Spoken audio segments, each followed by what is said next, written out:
കേരളം തിരഞ്ഞെടുപ്പിന്റെ ചൂടിലേക്ക് നീങ്ങവേ രാഷ്ട്രീയ പോരാട്ടം ഡിജിറ്റൽ പ്ലാറ്റ്ഫോമുകളിലും കനക്കുന്നു. AICC ജനറൽ സെക്രട്ടറി KC വേണുഗോപാലിനെതിരെ സോഷ്യൽ മീഡിയയിലൂടെ വ്യാജ ചിത്രം പ്രചരിപ്പിച്ചു എന്ന ഗുരുതരമായ ആരോപണവുമായി കോൺഗ്രസ് രംഗത്തിറങ്ങിയിരിക്കുകയാണ്.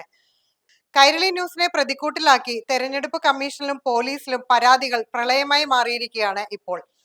പണം കൈപ്പറ്റുന്ന രീതിയിൽ ഡിജിറ്റൽ സാങ്കേതിക വിദ്യ ഉപയോഗിച്ച് എഡിറ്റ് ചെയ്ത ചിത്രം പൊതുജന മധ്യത്തിൽ KC വേണുഗോപാലിന്റെ പ്രതിച്ഛായയെ തകർക്കുവാൻ ലക്ഷ്യമിട്ടിട്ടുള്ളതാണെന്നാണ് കോൺഗ്രസ് ആരോപിക്കുന്നത്.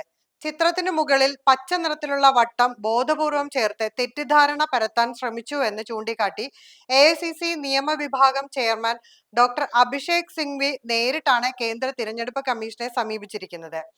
വോട്ടർമാരെ സ്വാധീനിക്കാനും വ്യക്തിഹത്യ നടത്താനും ആസൂത്രിതമായി നിർമ്മിച്ച ഈ ദൃശ്യങ്ങൾ വാട്സാപ്പ്, ഫേസ്ബുക്ക്, എക്സ് തുടങ്ങിയ ഇടങ്ങളിൽ കാട്ടുതീ പോലെ പടരുമ്പോൾ ജനാധിപത്യ പ്രക്രിയയെ അട്ടിമറിക്കാനുള്ള നീക്കമാണിതെന്നാണ് ഹൈക്കമാൻഡിന്റെ പക്ഷം. സംഭവം ദേശീയ തലത്തിൽ ചർച്ചയാകുമ്പോൾ തന്നെ കേരളത്തിലും നിയമ നടപടികൾ ശക്തമാണ്. KPCC vice president A Shukoor Alappuzha north പോലീസിൽ നൽകിയ പരാതിയിൽ ഭാരതീയ ന്യായ സംഹിതയിലെയും IT ആക്ടിലെയും വകുപ്പുകൾ പ്രകാരം കൈരളി ന്യൂസിനെതിരെ ക്രിമിനൽ നടപടികൾ വേണമെന്ന് ആവശ്യപ്പെട്ടിട്ടുണ്ട്.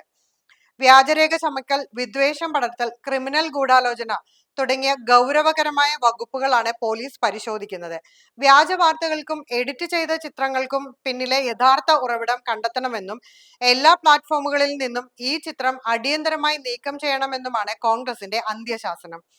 തിരഞ്ഞെടുപ്പ് ഫലം വരാനിരിക്കെ ഈ ഡിജിറ്റൽ വിവാദം രാഷ്ട്രീയ കേരളത്തിൽ വലിയൊരു കൊടുങ്കാറ്റായി മാറുമെന്ന് ഉറപ്പാണ്.